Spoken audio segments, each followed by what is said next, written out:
안녕하세요. 김성길 목사와 함께하는 GTS 말씀 묵상 시간입니다. 벌써 12권이 끝날 때가 되었네요. 이번 주간에는 마지막 주간인 8번째 주간 묵상을 하겠습니다. 자, GTS는 왜 만들어졌다고 말씀드렸죠? GTS는 세 가지의 목적, 그리고 또 궁극적인 목적을 위해서 만들어졌습니다. 자, 세 가지 목적이라고 하는 것은 우선 첫째는 역동성입니다. 스스로 느끼고 깨닫고 하는 은혜를 받는 거죠. 이 묵상을 위해서 네 가지 묵상의 방법이 있습니다. 하나는 본문을 그대로 읽으면서 느끼고 깨닫는 것이고요. 두 번째는 단어 하나하나를 깊이 묵상해서 받는 은혜고요. 세 번째는 왜 무엇을 어떻게 만약 질문을 넣어서 묵상하고요. 네 번째는 생활 속에서 기억하면서 묵상합니다. 이렇게 묵상을 하면 내 안에 깨달음이 있어요. 느끼는 게 있습니다. 이걸 역동성이라고 해요. 이게 힘이 되고 능력이 되고 세상을 이길 수 있는 아주 큰 은혜가 되는 거죠. 자, 두 번째는 이제 암송입니다. 성경은 읽는 것도 필요하고 배우는 것도 필요하지만 가장 중요한 것은 외우는 것입니다. 그런데 그냥 외우려고 그러면 잘 안 되잖아요. 그래서 어떻게 하면 잘 외울 수 있을까? 그래, 한 본문을 오랫동안 읽고 묵상하고 생각하고 하면 외워진다. 이렇게 생각을 했습니다. 신명기 6장의 방법이 바로 그 방법이죠. 그래서 말씀을 암송하는 거죠. 한 주간 동안 한 본문을 계속 묵상을 하니까 한 주간쯤 지나면은 이게 이제 내 속에 저절로 기억이 되는 거예요. 특히 암송의 방법은 네 가지가 있는데 문자 그대로 외우는 방법. 하나는 구조를 정해서 그 흐름을 외우는 방법. 하나는 이야기로 만들어서 외우는 방법. 네 번째는 중요한 구절 하나를 찾아서 일주일 동안 암송하는 방법입니다. 이렇게 하면은 끝날 때쯤 되면 이 말씀이 내 속에 오랫동안 암송이 되는 거죠. 자, 세 번째는 7가지 주제 사용이에요. 7가지 주제 사용. 이게 아주 중요해요. 첫째 날 전체를 내 속에 담고 이해하고, 둘째 날 중요한 거 찾고, 셋째 날은 숨겨진 거 찾고, 네 번째 날은 하나님 마음 생각하고 소통하고 하나님 관점으로 세상을 보고, 다섯째 날은 관계를 성공하기. 나와의 관계, 가족이나 다른 사람과의 관계, 내가 하는 업무와의 관계, 내가 부딪혀 있는 환경과의 관계. 이런 것들을 잘 해야 인생을 성공할 수 있는 거죠. 근데, 그리고 이제 여섯째 날은 배우고 나누는 거, 배우고 응용하는 게예요. 일곱째 날은 나누기입니다. 그래서 요 7가지 주제를 우리가 생활 속에 사용하면 변화를 만들어내요. 발전을 만들어낼 수가 있습니다. 그리고 이제 궁극적으로는 우리들의 신앙의 삶의 현장을 만들어가는 신앙과 삶이 구별되지 않고 하나가 되게끔 하는 목적을 가지고 있어요. 아이들은 다니엘처럼 학업에 공부에 천재성을 개발하는 거죠. 요즘 아이들은 말을 잘 안 해요. 자기 의견 표현을 안 합니다. 어떻게 보면 표현할 줄을 몰라요. 생각이 움직이지 않아요. 그런데 이 GTS 묵상은 자기 의견을 말합니다. 자기 생각을 표현합니다. 다른 사람의 의견을 듣습니다. 자, 자기 생각을 표현하고 말하고 하는 것, 이거요, 정말로 이거는 중요한 교육이에요. 근데 GTS 하는 우리 아이들을 보면 그걸 해요. 그래서 그걸 신기해합니다. 지난 주일날 저녁에도 한 목사님이 너무 신기하다는 거죠. 애들이 그냥 중학생 애들이 자기 의견을 표현하고 성경을 스토리텔링으로 이야기를 하고 이게 너무 신기하다는 거죠. 맞아요. 그게 GTS의 장점이에요. 그러면 천재성이 개발되고 스스로 주도적인 삶을 살아갈 수 있게 만들어주는 거예요. 그래서 아이들 반드시 GTS 교육해야 합니다. 자, 오늘도 그러면은 이제 첫째 날은 전체 생각 속의 그리기예요. 그 중에서 그림 분석입니다. 그림 한 편이지만 1, 2, 3, 4, 5번까지를 정말 쭉 하면 많은 생각을 하고 대화를 할 수가 있게 만들어주는 거예요. 자, 이 그림은 제목이 붙어 있습니다. 가이사라 빌립보예요.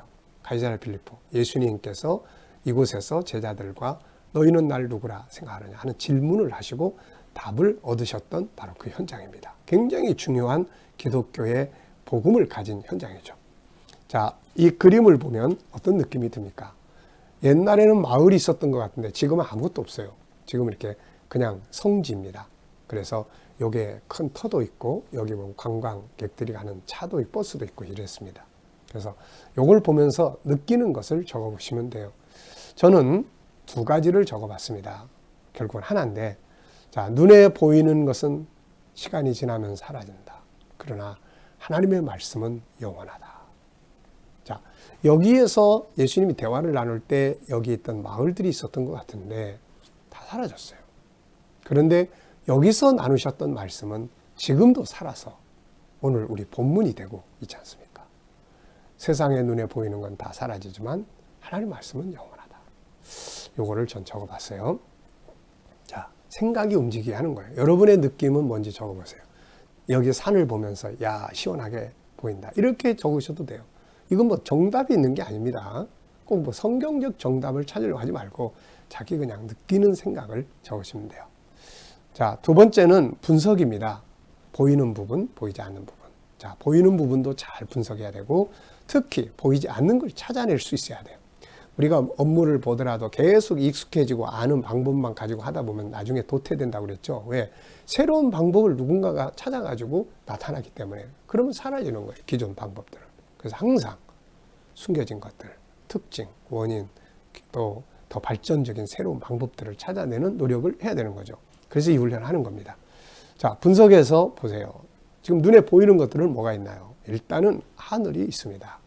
나무들도 있고요. 숲이 있죠. 땅도 있습니다. 관광객들이 가는 주차장도 있고 버스도 한 대 있는 것 같아요.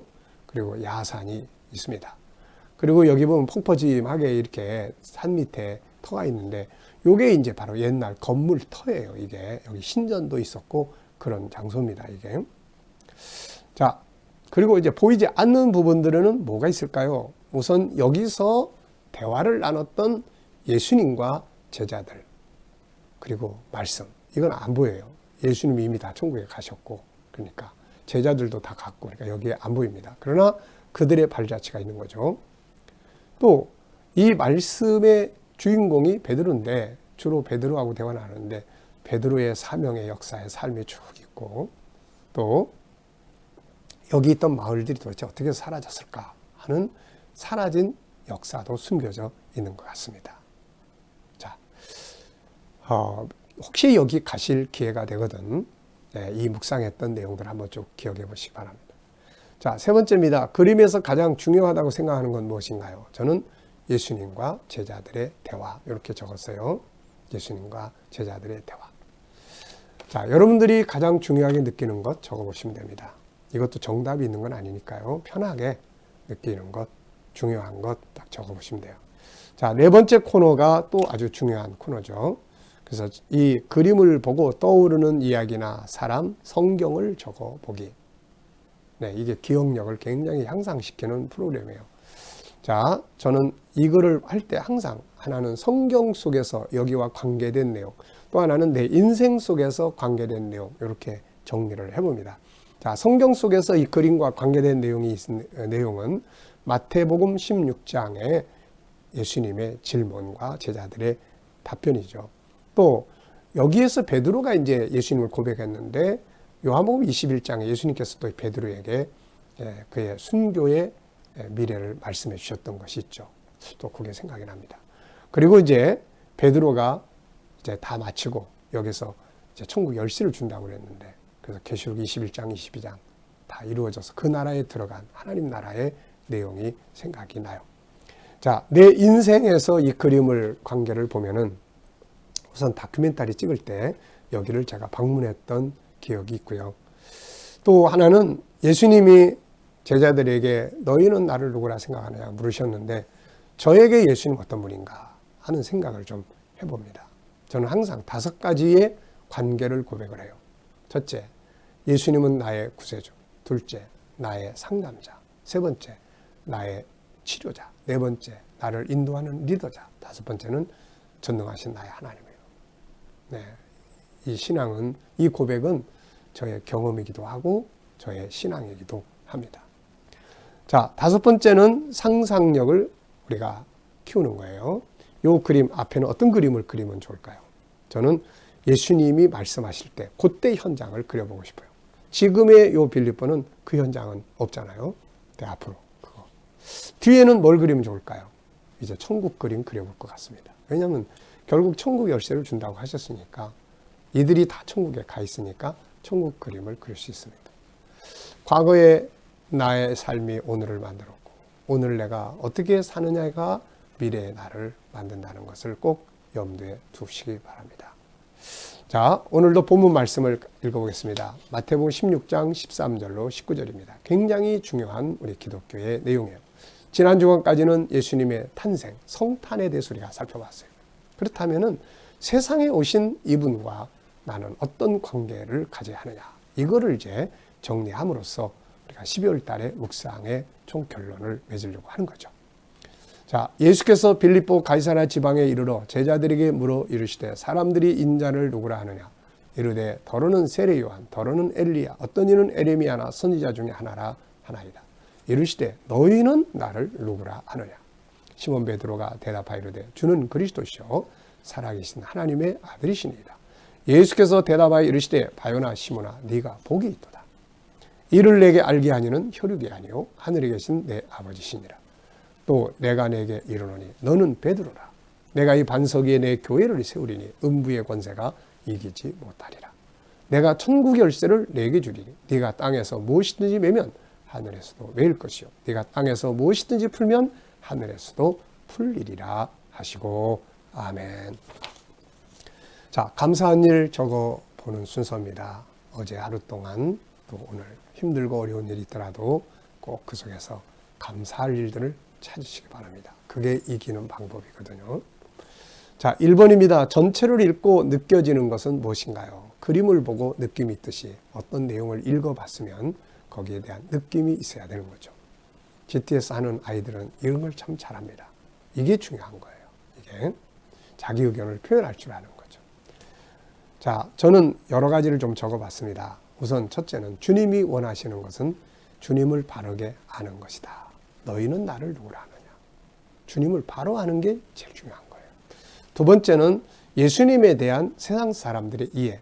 유대인들은 종교인들이기 때문에 그런 대답을 했죠. 세례 요한 중에 또 뭐 세례 요한 또 뭐 엘리야, 에레미야나 선지자 중에 한 사람 같습니다. 선지자를 많이 만난 민족이기 때문에 이런 대답을 하는 거죠. 근데 우리들은 이제 선지자가 없는 나라였잖아요. 그러니까 예수님이 누구예요? 이렇게 물어보면 아마 세상 사람들은 성인 중에 한 사람 아니에요? 이렇게 이야기할 거예요. 자, 우리는 뭐라고 고백을 해야 됩니까? 우리가 성인이라고 하는 것도 참 좋은 말이지만 그러나 성인은 구세주가 아닙니다. 그래서 우리는 예수님을 구세주라고 고백을 하는 거죠. 구세주. 그게 그리스도라는 말입니다. 자, 세 번째는 이제 베드로가 고백을 했죠. 그리고 예수님의 칭찬이 이어집니다. 주는 그리스도시요 살아계신 하나님의 아들이십니다. 그랬더니 예수님께서 칭찬을 하시는 거죠. 그러면서 이제 베드로가 고백한 신앙 고백에 교회를 세우겠다고 말씀하시고 이 교회가 음부의 권세를 이긴다고 하셨습니다. 또 하나는 교회 위에 주신 천국의 열쇠, 그리고 매면 매고 풀면 푼다. 우리가 땅에서 뜻을 정하면 하나님이 일하시고 우리가 기도하면 하나님이 응답하시고 이렇게 땅에서 뭔가 하면 하늘에서 하나님이 하시는 거예요. 그래서 우리가 땅에서 그냥 가만히 있으면 안 됩니다. 자, 여기서 하나 참고하실 것은 예수님께서 여기서 베드로에게 내가 너에게 또 너희는 베드로라 내가 이 위에 교회를 세우겠다. 뭐 너에게 천국의 열쇠를 주겠다. 이 천주교는 이걸 꼭 베드로라고 이야기를 해요. 그래서 베드로를 최초의 교황이라고 이야기도 하는데 그게 아니고 베드로가 고백한 신앙 고백이에요. 주는 그리스도시요 살아계신 하나님의 아들이십니다. 그래서 이 신앙 고백 위에 교회가 세워지는 거고 이 신앙 고백이 천국 열쇠예요, 이게. 그래서 이 신앙 고백을 한 사람들이 천국에 들어갈 수 있지 않습니까? 그러니까 절대로 베드로 개인이라고 생각하면 안 됩니다. 베드로가 고백한 신앙 고백. 그 신앙 고백을 가진 사람들의 공동체가 교회거든요. 이 신앙 고백을 하는 사람들이 천국에 들어갑니다. 주는 그리스도시요. 이 말은 주님이 구세주시며 살아계신 하나님의 아들입니다. 이 고백이거든요. 우리도 오늘 이 고백을 하고 있지 않습니까? 자, 두 번째는 이제 구조예요. 첫째 날은 전체를 생각 속에 그려 넣는 날이기 때문에 구조가 참 중요해요. 구조를 딱 정해놓으면 흐름을 내 속에 담을 수 있어요. 자, 이 말씀의 구조는 3, 4 이렇게 정해봤습니다. 3은 13절로 15절인데 예수님께서 세상은 나를 뭐라고 하느냐? 너희는 날 누구라 하느냐? 이 질문이고요. 그 다음에 뒤에 4는 16절로 19절인데 베드로의 고백, 예수님의 칭찬, 베드로의 고백 위에 교회를 세우겠다는 것, 그리고 이 고백을 가진 공동체 속에다가 예수님께서 천국 열쇠를 주시겠다는 것. 네. 그래서 이런 내용들을 이제 뒷부분에서 다루고 있습니다. 자, 첫째 절과 끝절의 내용은 뭔지요? 우리가 또 전체 내용을 내 안에 담기 위해서 또 필요한 것이 바로 이 부분이에요. 첫 번째 것과 시작과 끝을 일단 알아야 가운데 있는 내용을 우리가 알기가 수월해집니다. 그래서 첫 번째 절에 나타나는 내용을 시작을 딱 알고 끝. 아이들하고 대화를 할 때도 책을 읽었으면은 그래, 그 첫 번째 내용은 뭐였어? 시작하는 부분, 끝나는 부분은 뭐였어? 이런 질문을 하면 전체 내용의 흐름을 기억하기가 굉장히 좋아요. 자, 여기서는 첫 번째 절에는 빌립보 가이사랴에서 하신 예수님의 질문이 있고, 끝에는 교회 공동체 위에 주신 천국 열쇠에 대한 이야기가 있습니다. 그래서 시작은 이거, 끝에는 이거. 그러면 이제 가운데는 이러이러한 내용. 그러면 금방 암송이 되죠. 자, 세 번째입니다. 이것도 이제 본문을 내 안에 담기 위한 건데요. 스토리텔링이에요. 이야기로 만들어 보는 거예요. 뭐든지 다 이야기로 만들어 보면은 기억하기가 쉽습니다. 자, 저는 이야기를 이렇게 만들었어요. 예수님이 빌립보 가이사랴에 가실 때였습니다. 예수님은 그곳에서 제자들에게 이런 질문을 하셨죠.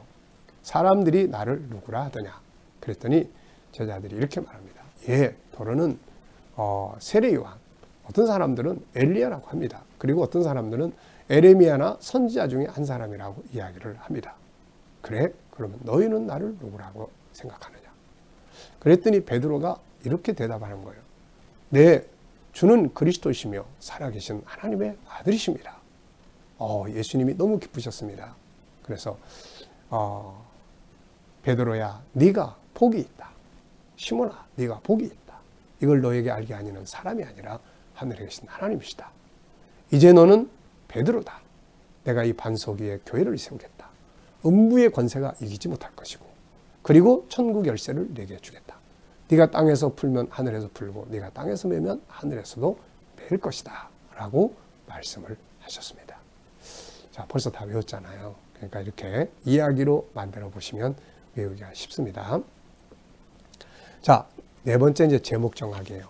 인생은 제목 정하는 것, 그리고 정해진 제목을 풀어가는 것. 이게 인생이에요. 그게 논술입니다. 자, 제목을 잘 정해보세요. 저는 제목을 여러 가지 정했는데요. 우선 주는 그리스도시며 살아계신 하나님의 아들이십니다. 그대로. 또 가장 큰 복, 너희는 나를 누구라 하느냐? 예수 그리스도와 나는 어떤 관계가 있는가? 나에게 그분은 누구인가? 천국 열쇠, 매면 매고 풀면 푼다. 이런 제목들을 적어봤습니다. 여러분들도 제목을 정해보시기 바랍니다. 하나도 좋고 둘도 좋고요. 자, 다섯 번째입니다. 본문 전체에서 질문 2개 만드는 거예요. 왜, 무엇을, 어떻게, 만약 이런 걸 집어넣으면 질문을 많이 만들 수가 있죠. 질문을 통해서 새로운 것들을 찾아낼 수 있습니다. 저는 이렇게 2개의 질문을 만들었어요. 첫째, 세상 사람들은 예수를 누구라 하였고 베드로는 누구라고 고백하였는가? 확인 질문이에요. 두 번째는 오늘 나에게 예수 그리스도는 누구인가? 나에게 그분은 누구인가를 질문을 했습니다. 나에게 그분은 누구인가? 여러분들에게 그분은 누구인가? 한번 생각을 많이 해보시기 바랍니다. 자, 여섯 번째는 오늘 깨달은 중요한 단어나 의미, 어디에 사용해 볼 수 있을까요? 자, 저는 주님 고백하기, 예수도 알기, 음부의 권세, 세상 이기기, 천국 열쇠 사용하기, 이렇게 적어봤어요. 오늘 어려운 일이 있어도 음부의 권세가 이기지 못한다 했으니까 우리가 세상을, 예수를 구세주로 고백하는 사람들이 세상을 이길 수 있다는 것을 확신하고 담대하게 나아가야 되겠습니다. 자, 오늘의 기도문은 생각하는 능력 키우기. 이거는 재능 개발의 기도문이에요. 기억력, 상상력, 집중력, 분석력, 또 스토리텔링 능력, 문장력 키우기가 되겠습니다. 오늘 저녁에는 여러분들이 하루를 지난 다음에 하루를 한번 이렇게 쭉 오늘 본문에 있는 것처럼 이야기로 또 시작과 끝, 구조를 정한다면 몇 시에서 몇 시까지 어디 이렇게 한번 기억해 보시면 전체를 기억하는 데 도움이 됩니다. 아이들은 이 방법을 사용하면 공부한 것들을 복습하는 데 큰 효과가 있습니다. 오늘도 묵상과 함께 좋은 하루 되시기 바랍니다. 기도하겠습니다. 주님 감사합니다. 오늘도 주신 말씀 잘 기억하고 복된 하루 되게 하여 주옵소서. 오늘도 하나님 우리 성도들과 자녀들 SQ, EQ, IQ의 재능이 잘 발전하게 하여 주시되 특별히 오늘은 생각하는 능력, 기억력, 상상력, 집중력, 분석력, 컨설팅 능력, 스토리텔링 능력, 문장력 키우는 능력이 향상되고 발전하게 하여 주시옵소서. 주님, 오늘도 우리 자녀들과 또 친척들, 이웃들 중에 안 믿는 자들 주께 돌아와 구원받게 하시고 오늘도 우리 자녀들, 성도들 머무는 것을 함께 하셔서 코로나로부터 안전하게 지켜 보호하여 주시고 또 저들이 믿음으로 일하는 직장과 사업장들 형통하게 하시며 새로운 일터를 구하는 자들에겐 저희에게 맞는 좋은 일터들이 예비되게 하여 주시고 특별히 치료받는 우리 모든 성도들 아픔 속에서 자유할 수 있도록 은혜 베풀어 주시옵소서. 또 주님 이 기도를 통해서 아픈 자들 치유의 기적이 일어나게 하여 주시옵소서. 주님 오늘도 이 나라와 민족 지켜주시고 이 땅에서 코로나가 속히 소멸되며 이 땅이 거룩한 땅 선교의 땅이 되게 하시고 나라의 지도자들은 지혜를 가지고 이 나라를 바른 길로 이끌어가게 하여 주옵소서.